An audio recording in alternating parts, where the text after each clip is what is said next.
everybody. You may have just finished watching the documentary, Stop Filming Us. So really welcome to the post-screening discussion. My name is Sive, and I'm with Kolov, so the organization that's kind of hosting this first Wednesday monthly event, with thanks to Concern Worldwide. I'm going to very briefly say a couple of words about the genesis of the event, and then I'm going to pass on to the MC for the night, which is Eilish Dillon from the Department of International Development Studies, Maynooth, and to our panelists, so Alphonse, Quiva, and Chiamaka. So they'll just be really, really brief, just a couple of minutes. I suppose we came across this film a couple of months ago, and it was around the same time as we were launching a new online course on ethical communication that for all of you out there is available to check out and to work through. Please spread the word. And I suppose this idea of ethical communication, maybe sometimes we think about how there's negative stereotyping or single story stereotyping of places in the world or peoples in the world, and that this is a problem, and ethical communication is a corrective, so that let's seek out positive images, positive stories as a kind of an antidote to this negative stereotyping. And with this course, we were thinking how that's as problematic. So the search for this antidote in positive images is as problematic as the negative images. And where we want to go really is into complexity. And I was watching an interview with Arthur Jaffa, a Black American filmmaker, this week as part of preparation for this. And he was saying that he's not interested in positive stories. He's not interested in positive endings. He's interested in complexity. And that's a little bit about where we wanted to take the course itself. I suppose for people using the course to really think about themselves as readers of images and messages. So when I see an image, when I see a message, what am I seeing in it? And why am I seeing what I'm seeing? And is it possible to imagine what I'm not seeing? And what would that be like? There's the international NGO community, which comes up a little bit in this film.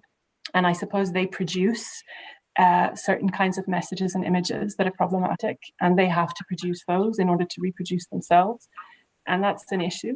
But I think more deeply, you have layers of history, you have layers of colonialism to unpack, and you have, I suppose, the lens of racism that you have to look at even present day images and representation through.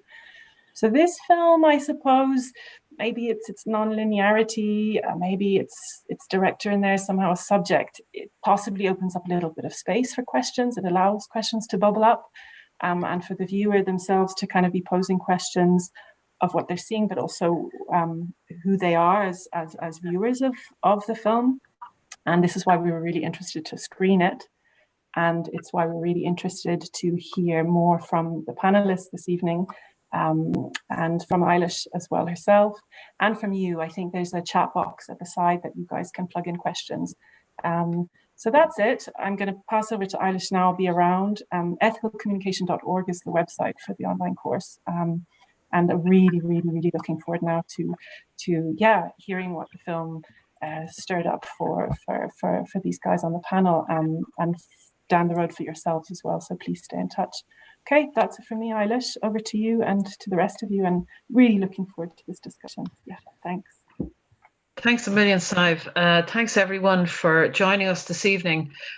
Delighted to be here on behalf of Kolov and the Department of International Development at Maynooth. Such an interesting film. I'm not really inclined to say very much about it at the moment myself, just how challenging and how all the range of different issues that it raises, as I'm sure many of you found. So I'd really like to welcome our panel this evening and thank you for coming along. Chiamaka Enyi-Amadi is a writer, a performer, an arts facilitator, and a literary editor. And her work is widely published. When they sent the bio with all of your publications, Chiamaka, I was really overwhelmed. So if you don't mind, I won't go through them all, but it's an impressive array of publications. Thank you very much for joining us. And we're also joined by Quiva Butterly, who works for Kolov, as many of you know, a trainee psychotherapist, documentary filmmaker herself, and a human rights and social justice activist. So looking forward to what you both have to say. And I'd like to welcome Alphonse Basogamba, who's currently chair of the the Intercultural and Diversity Education Centre. Sorry, I'm getting a bit of feedback. I'm not sure if there's something that can be done about that, or if that's just my own system here. Sorry. Alphonse, he runs a diversity and inclusion consultancy called Buheri Consult, and has been in Ireland since 2004, sorry, 11 years of which you lived in direct provision, I understand. And again, Alphonse is a polyglot with speaking many languages. So we are really privileged to have the three of you here and Sive indeed, to maybe to spark some of our thinking and reflection on the complexities involved in this issue of ethical communications and the importance of interrogating kind of, I suppose, racialized representations. So without saying any more, I'm going to just throw out a general question to all of you, and in turn, if you'd like to comment, you don't have to comment on everything. It's up to yourselves, really. But I'd like to start maybe by asking you, what aspects of the film did you most engage with? What do you think you'll remember from the film? Who'd like to start? Is that too difficult to ask? Will I just pick somebody? Is that the best way to go? Would you mind unmuting yourselves? And let me start with Chiamaka. Would you mind starting, Chiamaka? Hi, thank you for that wonderful introduction. I'm really glad to be here. I hope you all can hear me and see me properly. I really enjoyed the film. I had just watched along the live streaming, and I think I was moved the most by the director's own struggle to sort of make the right film and sort of make something that is not only representative of his own experience as a foreigner within the city, Kombe, but also something that the people around him as well, his co-workers, his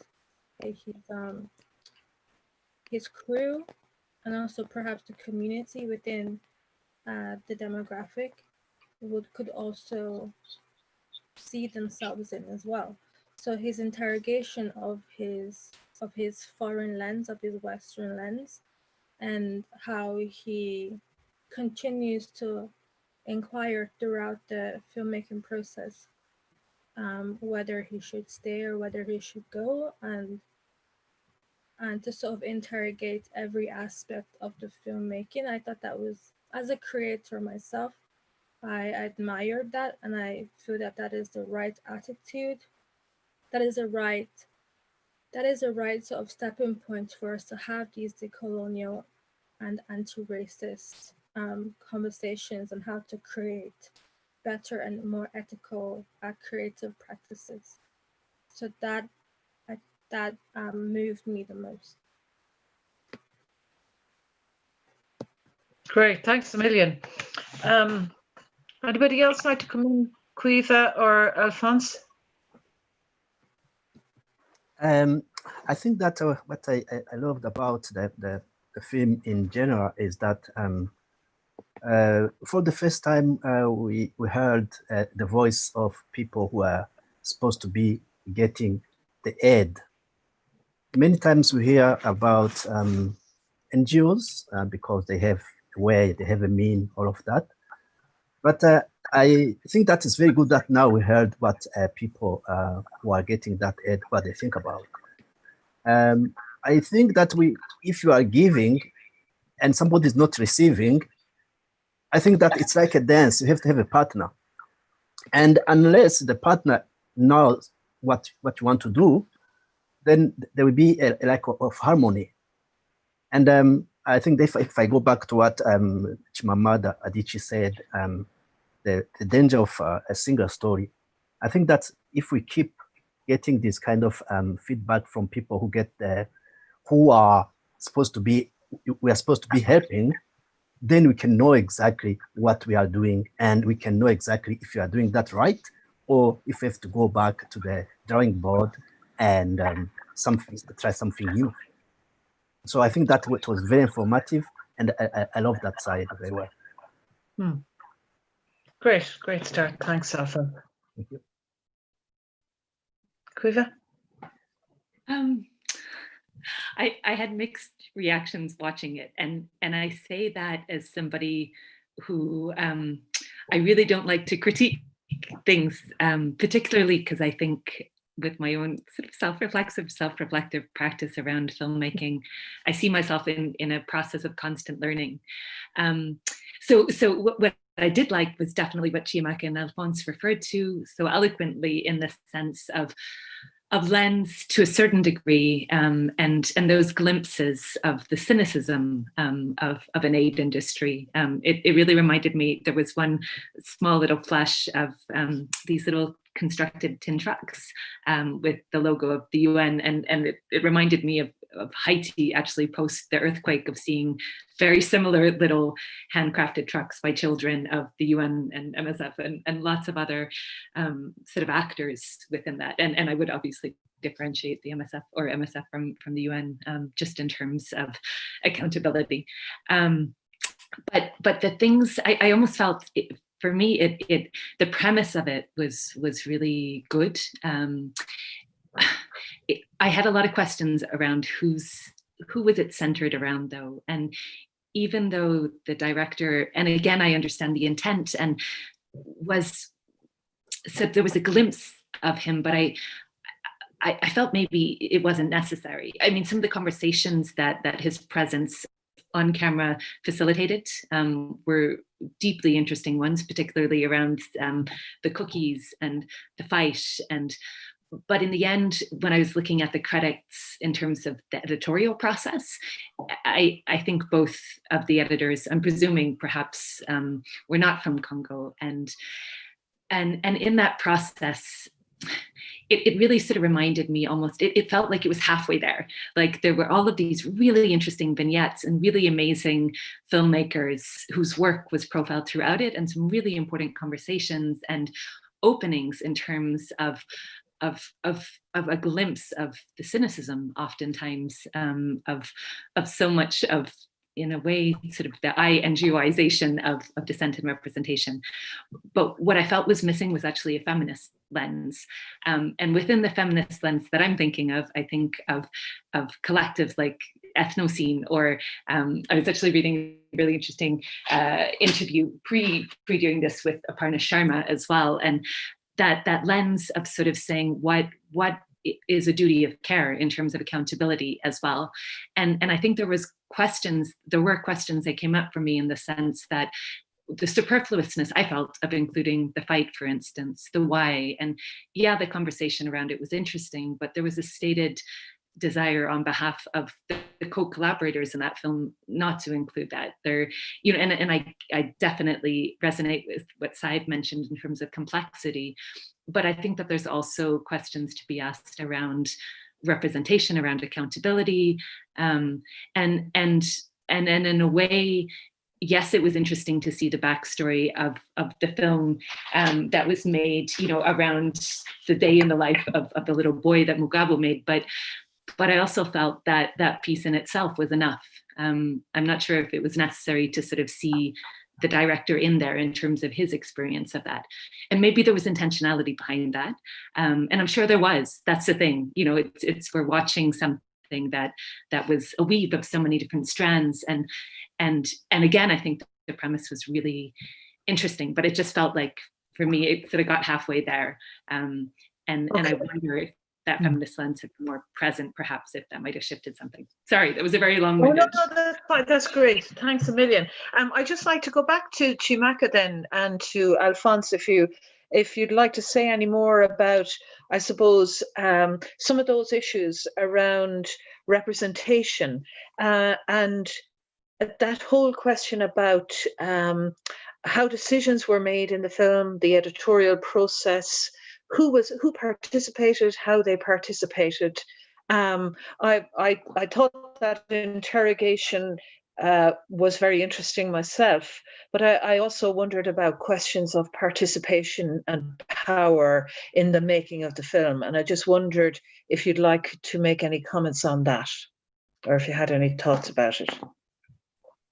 I think that if you look at the film, the filmmaker was, as he said, he was being there 10 years ago, and he was filming from the car, and he was sleeping in a place where it was guarded.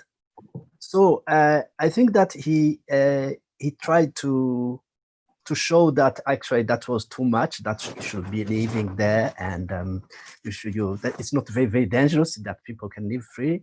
But I think that the problem of participation is not just in that movie, is everywhere, because you have to understand, if you remember, when they were challenging him, asking him if he can give them money, if they can do the film themselves because they live there, and he was saying that it's impossible. So we know that all those, we know, I mean, I have been working in a project for a long time myself. I know how you get money. I know how they tell you what we have to do, all of that. So I don't think that he could have gone there and involved those people since the beginning, and then the product will be better than what we had, what we've seen. But the thing is that wherever he came from, he went with already an idea of what he want to do. That's why they were challenging him in the end. And again, he was saying that I thought that it was clear that you are going to be involved, but to be involved from where? Because if you are not involved in the beginning, then at what time are you going to be involved, and how meaningful that involvement is? I think that's the problem. That's the problem, even if the NGOs, how they do that, because at the end of the day, many people do good stuff, okay? But I think that the question is, why are you doing that? If you can define why are you doing that, then you can say how to do that and what will come later. Because it's like what when they were challenging about giving the cookies to that child. They were saying that he didn't ask you. Maybe he wanted something else. So unless we understand that when we work, when we help people, those people have to be part of the system as well, that have something to say about that. And not in the end, but in the beginning, when we plan for that, then there will be always a problem. Yes, I think that there was another way of involving those guys in the beginning, and that could be much better. Great, Alphonse. Thank you very much. Chiamaka, would you like to make any comments about that whole thing about power and participation? Yes, I like what Cleva said about looking at it from a feminist lens. I think just within the culture of diversity and inclusion, there is a big issue with thoughtlessness. I think when we approach problems of inclusion and participation from the lens of malice or from the lens of hate, particularly within academic and creative spaces, you will always get a lot of pushback because, among liberals, no one wants to admit that they have any hate, any prejudicial hate or malice towards other groups of people. But yet no one acknowledges that because we're a human, we have innate prejudices that may not stem from hate, but certainly can stem from thoughtlessness and not being able to relate or see from another person's perspective, and that is not something to be ashamed of. Rather, it is something that we should see as our initial standpoint, that of course your lens will be flawed because we each have our own unique perspective, and so you cannot assume to know what your fellow man or woman, a non-binary person, what their lived experiences are. So I think the problem with that is the director, Postima, I think that's his name. He was interested in the locals participating, but he was thoughtless in sort of how their participation could be included in a nuanced way. It was still very much centered on his experience, and he merely, I suppose, wanted to include them to further his own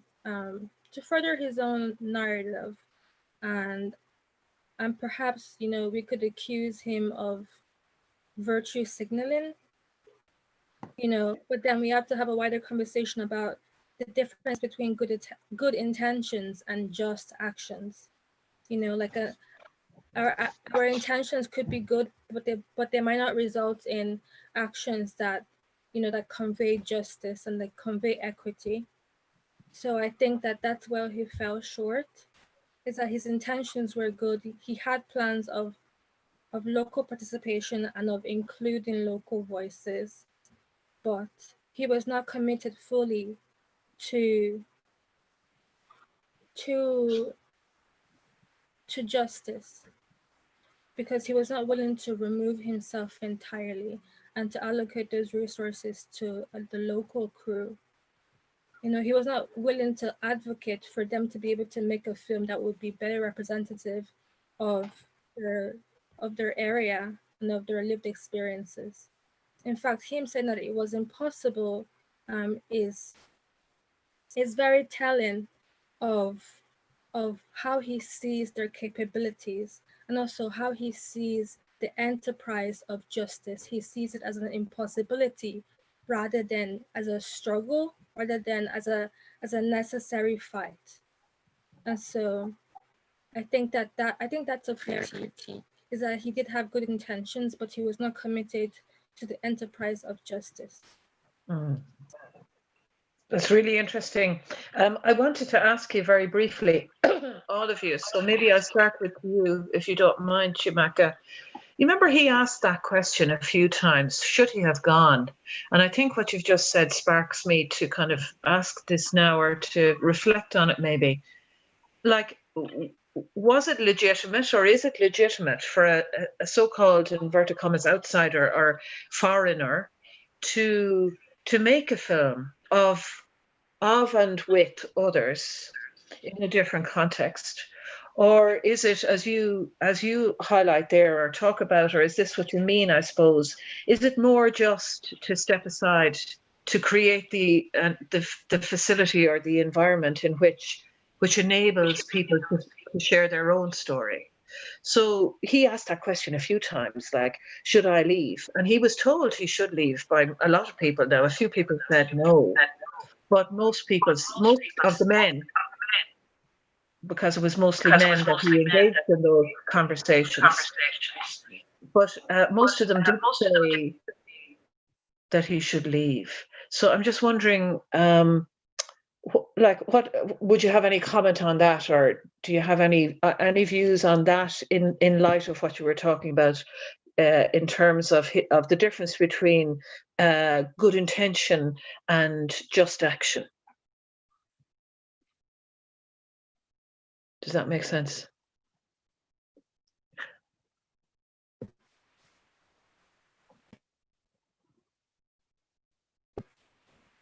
Yes, your question makes sense. Thanks. I think at the end of the day, we have to acknowledge that within creative pursuits, there is always the engagement of ego, and it's difficult to leave ego aside. Especially, I think, within visual mediums, there seems to be something about the image and how powerful the image is carries with it, you know, that stain of ego. And I think that's what we were sort of witnessing the filmmaker in a struggle with his own ego, sort of a struggle between his ethics and his ego. Because on one hand, he wants this film to be about how he is a progressive filmmaker. And then on the other hand, he sees himself, he seems to still see himself as a sort of the center of this narrative and as the creator of this sort of new way of engaging with indigenous cultures, and especially in Africa. And he doesn't seem to acknowledge the level of privilege that he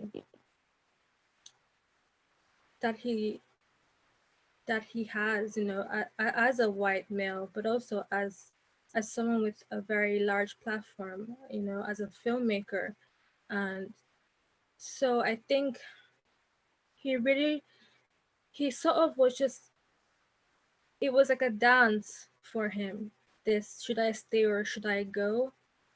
And that was just adding sort of spice to the film, in my opinion, because I don't think he had any intentions of going.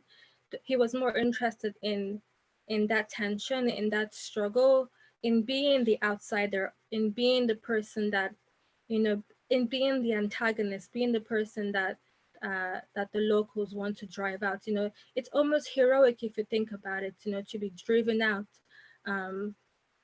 of your own film. I think that construction of that narrative, of that character, he was more interested in that than he was actually facilitating an important film about the experience of the locals within the city of Goma, and the beauty and the complexity of their daily life and of their culture. I thought it was very interesting that the first scene was of the other filmmaker, the Congolese filmmaker, of him trying to take pictures of women in the market, and the women were quite explicitly offended, and they did not want to have their photos taken. But there was a very, I think the reaction of both Postima and the Congolese, let me just get his name here. I think his name was Mugabu Baritigira. So both of them, he was Baritigira, the photographer. Both he and the filmmakers' reactions was of humor. They found these women's discomfort funny. And I think that's where Quiva's comment on the lack of a feminist lens, I think that's where it is most visible, in the fact that these men, regardless of their races, they sort of trivialize these women's discomfort and their refusal to not be filmed. I think, yeah, I just think that's very telling, is that they're just on like both levels, on the level of sort of like race and, you know, that like colonial mindset, and on the level of gender as well. There is just a great lack of nuance that could have been achieved if the director had really committed to his idea rather than his ego.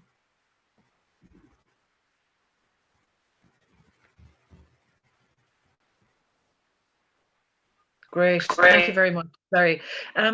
Alphonse, Quiva, Sive, would either any of you like to make any other comments on that whole thing about his ego? And I know a few people have mentioned it in the chat as well. And that question about, you know, I suppose who gets to talk, who gets to make films? Should he have left? That whole debate that went on. Any comments, Quiva? Sorry.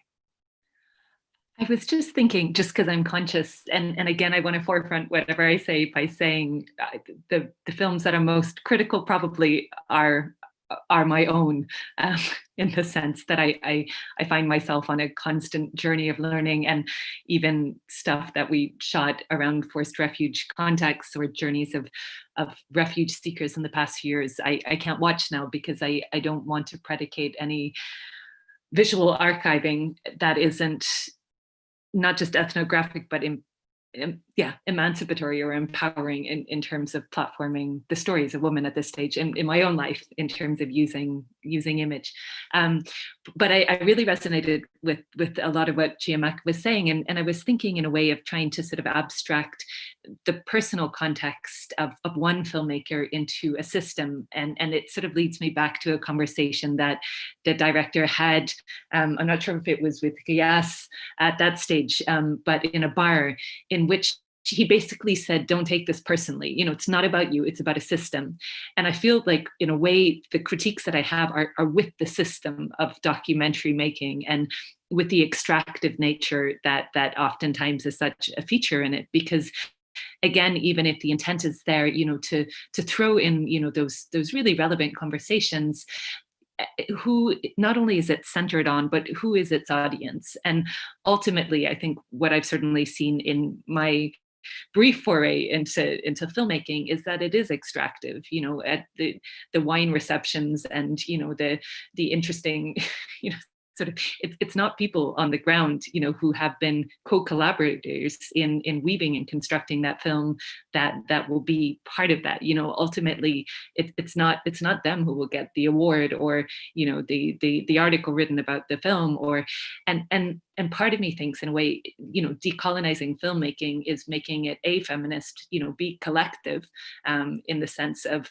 really undermining these hierarchies of power, who's a director, who's a producer, making it collaborative, but also that the editorial process, if you're talking about collaborative filmmaking, decolonize filmmaking, that the editorial process, and that for me, I was actually waiting for the credits to sort of try and get a sense of that. And I'd love to read the backstory of it. I mean, I'm sure there's so many stories and layers that we don't know of this film, but ultimately, in those final takes, who made the decisions, and the subject of shame and humiliation actually came up for me quite overtly on a number of occasions. And it wasn't for maybe the obvious sort of potentialities around those two shames, but it was actually about, I think her name was Leah, but the photographer, and she was, I mean, her practice, yes, in that context probably made us all just and yet I felt, who is this film to expose that, and it did sort of feed that back into the system, of image production, for NGOs. But then there was another, so I think there was an attempt to have sort of reparative, redemptive versus, but it felt overexposing. And I felt, again, it's the system, that is the issue. And yes, there are problematic practices within the system, but there is an issue of consumption there. And then the second, and then I'll finish, but sort of thing that brought up uncomfortability for me was when there was that conversation around Gayas's, I'm probably mispronouncing his name, Gayas, Gaius, but around his freedom to participate in the film. And I felt, in a way, that was a background conversation that I wonder what his level of consent with the inclusion of that. I wonder what the level of consent for those who were in or on the periphery of that fight was, in terms of the inclusion of that imagery. And in a way, even though those conversations were highlighted, and well highlighted in terms of the complexity of them, in terms of the other filmmakers, sort of saying, I wonder how this is going to end up. In the end, it did end up in the film. And that's a call, that's a decision to make. So that leads me back to my question of who is the audience? Is the audience, white people at film festivals, drinking their wine and having interesting conversations about this film? Or is there an attempt to, because decolonizing film practice means decolonizing it, as Alphonse was talking about, in the sense of NGOs and INGOs, but it's really interrogating power and positionality and privilege from the get-go in every sort of, in every nuance and every stage of that. And I suppose that's where I'm sort of left with more questions than answers. And I'd really love to read more. I'd love to read interviews with all of the filmmakers in this film in terms of their multiple perspectives, and then sort of form a whole but definitely, again, I was just left with feelings of sort of thinking there were so many fragments in there that, and maybe if that young filmmaker, the woman, I was thinking of her when you were speaking, Chiamaka, whose name I forget, who was pitching her film, you know, and trying to scrape together funding in an industry that Bernadette, yeah. I was wondering, I wonder where her presence was editorially in terms of, you know, conceptually, and how different potentially it could have been if they were just hung together almost as vignettes, as fragments of all of these, without that need for, you know, sort of a protagonist who, for better or for worse, was the director, you know, maybe not explicitly all the time, but yeah. Anyways, lots of potential, but it almost just felt potential maybe unrealized at certain junctures as well. Great, thanks, Caoimhe. Alphonse, would you like to comment?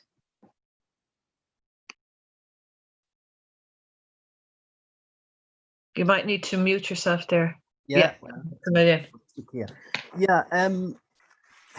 Well, I think that I don't even understand. I didn't understand very well. There's some stuff I couldn't understand. First of all, I am not a filmmaker. I'm not an artist at all. I can't even draw a line. Okay.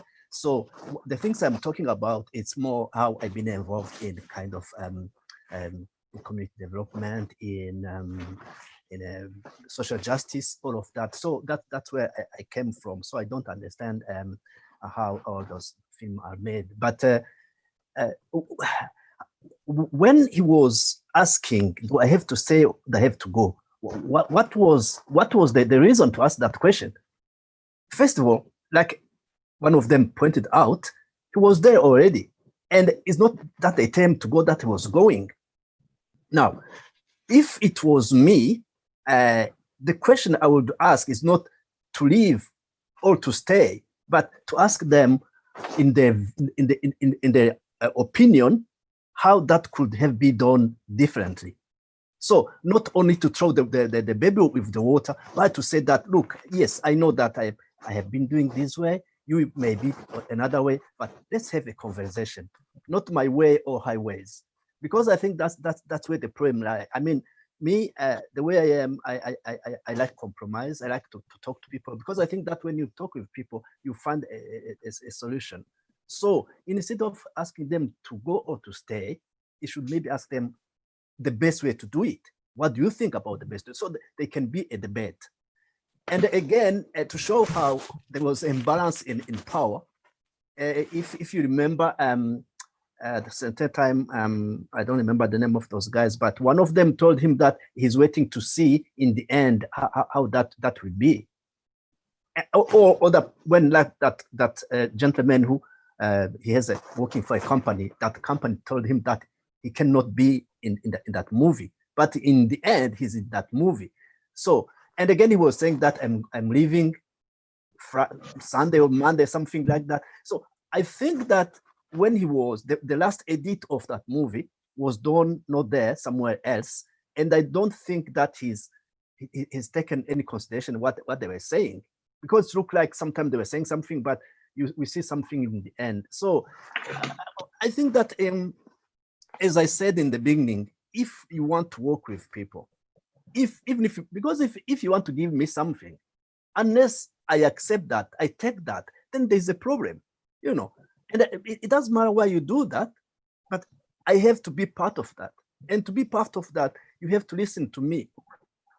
Look, I know, for example, in some places where people, they think that if you invite somebody for a dinner, you have to have a meat on the table.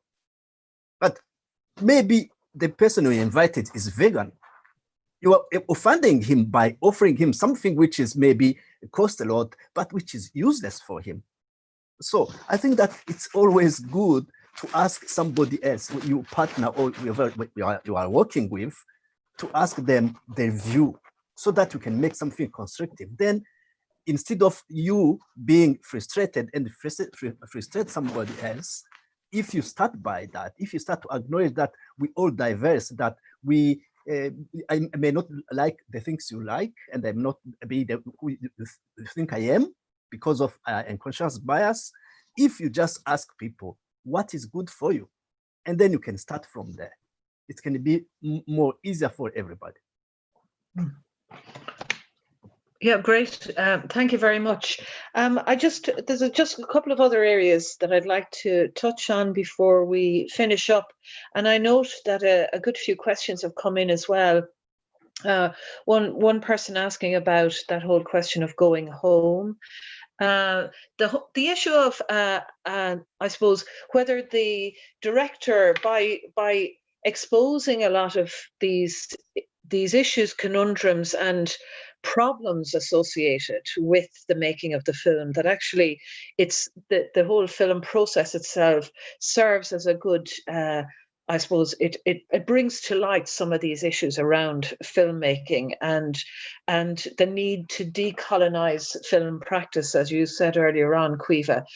When Sive and I had an early discussion about this a number of weeks ago, I was very excited about the film as an educational tool, because I felt that in interrogating and discussing it, in exploring it, in critically reflecting upon it, so many issues around representation, around colonization, around power and participation in filmmaking, in NGO practice, in all of these representations can be brought to the fore.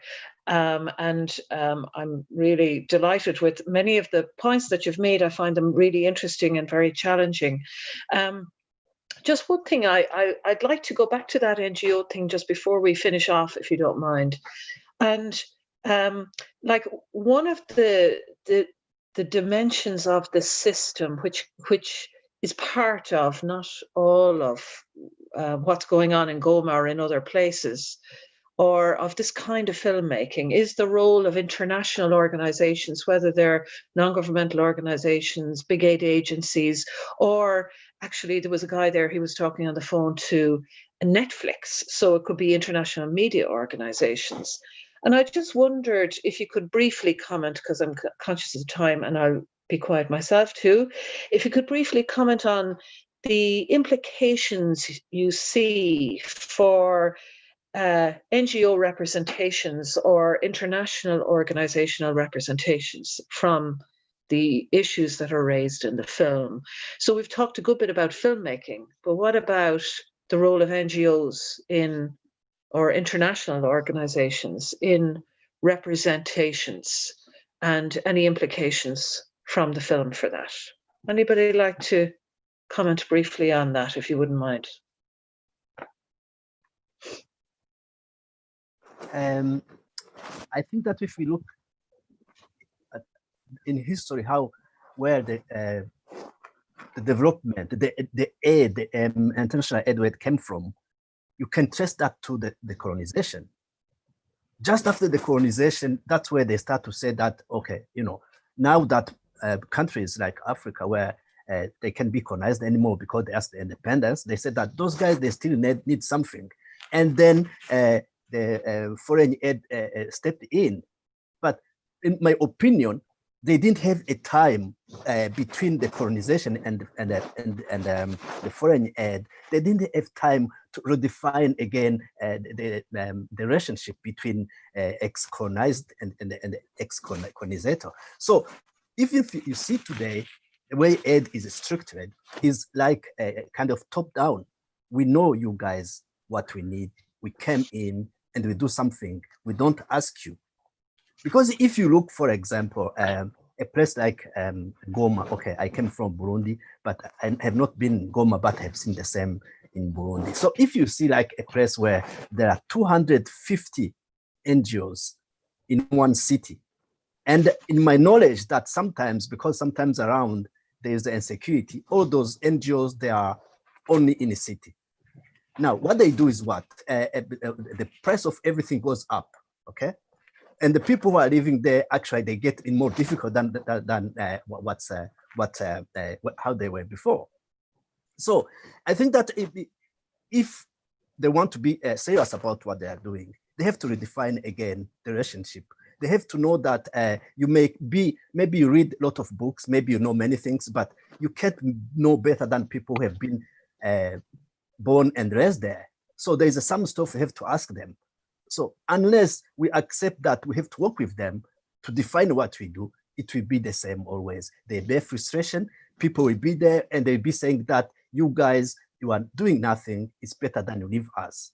So there's another way of doing that. There's another way of working together so that they can redefine again who's doing what, who's doing that in for who, you know, so that the receiver and the donor, they can understand that it's kind of a partnership.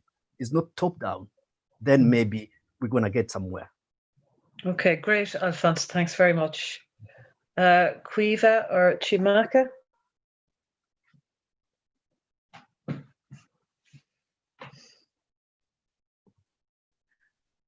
I can go if you want, Chiamaka, quickly, and then leave the majority of the space to you. But I just say shortly, yeah, representation that goes beyond diminishing overexposure of vulnerability when people are in precarity because of systems that oppress, because of the legacies oftentimes of colonialism, because of the profound injustice on multiple levels that exists in our world. So representations that go beyond an overexposing of that vulnerability or a fetishization of resilience. And that puts, again, sort of the burden of the responsibility to be resilient, romantically resilient, on the shoulders of people who are already carrying enough weight, instead of looking at how systems fail people. So something, as Sai said, I think at the beginning, that speaks to complexity, that speaks to nuance, that doesn't essentialize cultures, you know, that is feminist informed, and I think the only way to do that in terms of representation is for it to be indigenous, from contexts in which people's lived reality, you know, understand those contexts, and in which there can be decisions. Because I'll just go back quickly to one point in the film. There was, you know, that inclusion of that freedom of speech thing, which for some reason I found I had a reaction to, just because I think that there's so many layers to that as well. But I'll finish now, but I just wanted to refer to a question that Sinead McGrath put up on the board, which might be interesting as well, just to hold as well, where she says, does he, the principal filmmaker or the most one, serve a purpose by representing that system? And I'm thinking maybe he did set himself up as a foil, you know, maybe there's a backstory in terms of in a way representing through those conversations. But regardless of that intentionality, you know, to represent the conversations, I think it comes back to, you know, essentially questions of representation, power, privilege. How can we, you know, disentangle those, and how can we acknowledge, you know, with real honesty that a lot of documentary making and archiving is largely extractive in nature, and how can we subvert that, you know, and try and put emancipatory potential into the lens, you know, in which the lens does not diminish or over amplify in a way. Okay, thanks, Quiva. Chiamaka?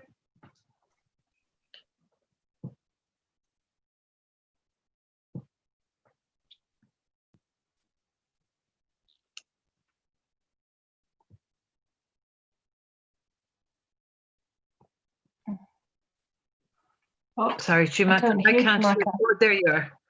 Can you? I can't hear you.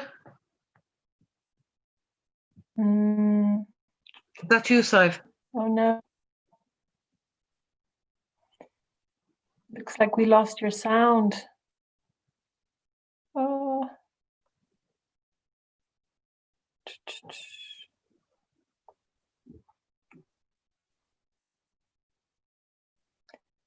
Is the volume turned down? No.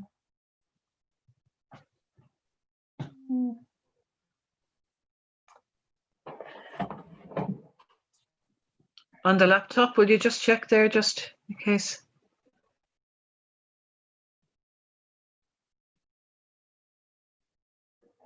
Chiamaka, I'll come back to you in a few minutes, yeah? We'll just, I was going to just wrap up really by asking everybody just maybe for one final comment if you wanted.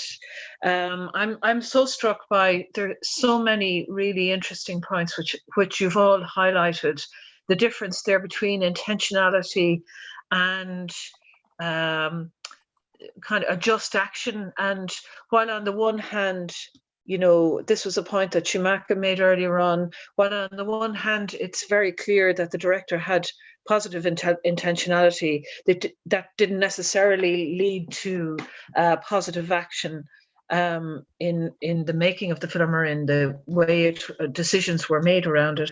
The importance of complexity comes out very strongly for me, and many of you have made that point, and you might want to refer to that again just before we finish up. And then all about power and decision making, acknowledging positionality and different relationships and how things can be done differently. That was a thing that struck me very much, is that while there are positives in the film in terms of the questions that it raises and issues it brings out, there are so many ways in which it could be done differently. And Alphonse, you've made that point a few times about asking people, how would they do it? How could they participate more actively, in a way, in the whole process? So I'm just wondering if any of you would like to make any final comments, or let's see if we can hear Chiamaka at this stage. Hi, I know you're back in. You're welcome back. Thank you. Can you hear me? Oh, there you go. Perfect.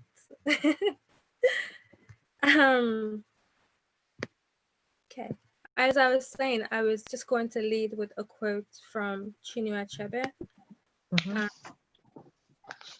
And he said, "Until the lions have their own historians, the history of the hunt will always glorify the hunter." And I think what we've seen here is that perhaps what we've seen with the film is that perhaps we need to even go beyond just having indigenous historians or filmmakers or writers. Is that people from minority communities can they can develop their craft and they can learn how to tell their stories. But if there are structures inherently preventing those stories from getting to the ears of the public, then we still have a problem. So I think that's the point from which we can begin now, is recognizing that, as we've seen in the film, there were Congolese photographers, Congolese filmmakers, and Congolese editors, but they might not have been given the opportunity to have equal contribution to that project, despite the fact that the film was supposed to do just that, which was supposed to give opportunity for those perspectives to be brought to light. So we need to go one step beyond just representation, just having their faces in there and their voices in there for a couple of seconds or a couple of minutes, because that lends itself also to tokenism. But we need to now have platforms and films that are centered entirely on those perspectives. Great, thank you very much. I was saying while you were gone off there, just to give you a few moments to reflect on any kind of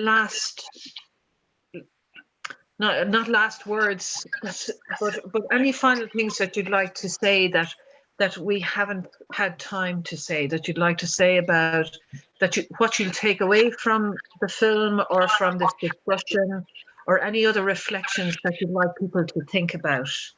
We could start with you.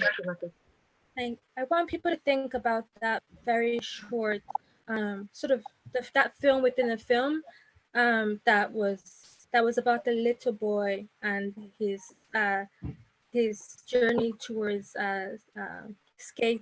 roller skating, and how he basically defeated his fear, and he said fear is useless. And honestly, that was my favorite part of the film, was just I think it was almost 2 minutes within the film, and I wish that was what the film was about, because I found that very short, very short sort of montage was for me more, it spoke to me more than the entire film itself. I think it portrayed a message that when we look at sort of we should look at the most unlikely source for interesting stories, that we should deconstruct this idea of a canon, this idea of authorities on filmmaking, on writing, literature, on just whatever art form or whatever practice. Deconstruct the idea of an authority and of, you know, a central body controlling our means of expression, and look towards the unlikely source for interesting and riveting stories. That's really interesting. Alphonse, Riva, Saif, anything that you'd like people to take away, or that you'd just like to say before we wrap up? Maybe I can go first. Thanks. I want to say two things. Maybe three. There's in thinking about development, Bjorn Hatton said that development in developing countries is rooted in colonization, and so has a good measure of paternalism, arrogance, and racism. So he wrote a lot of books about that and explained that very well. And then we have Dambisa Moyo, who showed how in Dead Aid, how actually, you know, the aid is not doing nothing, is harming people. Now, we have seen those people have been doing a lot of research, wrote about that, and it's looked like people they don't understand. But now we have something else. We have this kind of people who are at the receiving part of it, who are saying that actually, you know what, whatever you are doing, guys, that's not right. So there's something which is really, I have to say before I finish. I think that it's when Lei, at 19 minutes 10 seconds, when she was speaking about to take pictures, when she was speaking about what somebody who took a picture of a naked child, she said something which is very, very powerful, and I'm just quoting her. She said that before being a photographer, I am an African. I respect certain things. I respect people. Now, so far, what I know is that the foreign aid, when they go to work in a country like in Africa or somewhere else, we call them humanitarian aid. Humanitarian, human. Now, you see that somebody work with them, somebody who's closer to them, somebody who can call them middleman or middlewoman, somebody who, while she's local, she's working with them on some contract. But she's saying that I respect certain things. I respect people. Now, I don't know if, as I said in the beginning, I was saying that you have to think first of all why you are doing something, what you want to achieve, then say how you do that, then what can come later. So if those people who are involved in those humanitarian aid, if they can have 250 NGOs in one place, and if those people who are in that place, if they don't respect people, they don't respect, if they are seen as that they are inhuman, they're selling pictures, and that they said that they don't respect things, they don't respect people. What kind of image are they giving there?